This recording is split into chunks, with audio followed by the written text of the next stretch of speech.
Again, preachers talking to religious leaders. You guys are full of evil and corruption. How are you going to say anything good? This stuff that you're pumping, this stuff that you're putting out is anything but good. How can you, being evil, he says, how can you speak good things when you're just wicked? He says, for out of the abundance of the heart, the mouth speaks. How can you, being evil, due to being evil, they could not produce good fruit because their heart was all wrong. Their heart wasn't right. And he says, out of the abundance of the heart, the mouth speaks. Your words reveal your thoughts and character. My words, our words, reveal our thoughts and character. The kind of language that we use, the kind of conversation we carry on, reveals our thought and our character. Words and conversation reflect the spiritual condition of the speaker. Words in our conversation reflect the spiritual condition that we're in.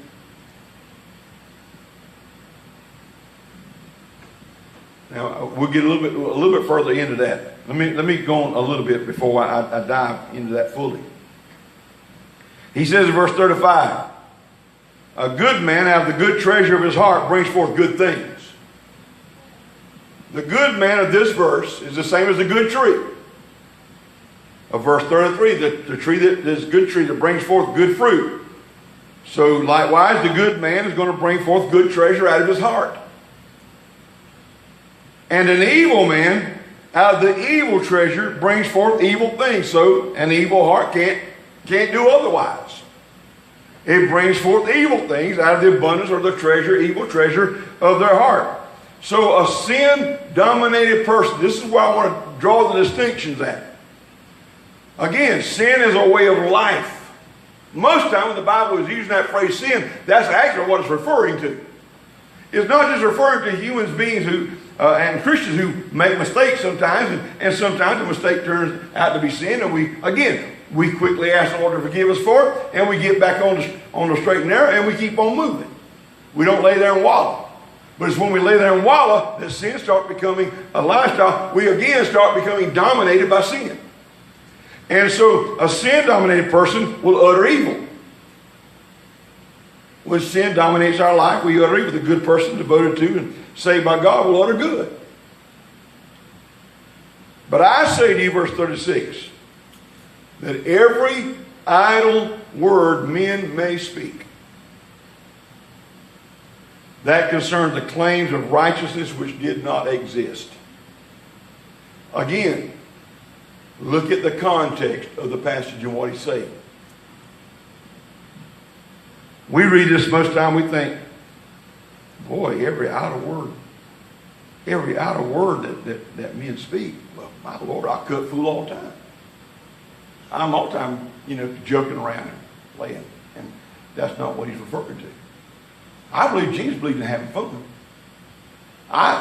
Contrary to popular opinion, I believe he smiled.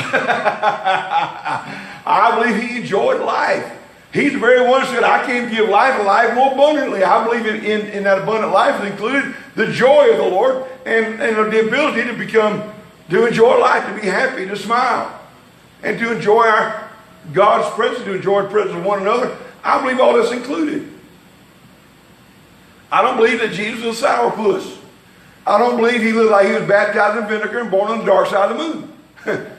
I believe he enjoyed life. I believe he set the example for that. Amen.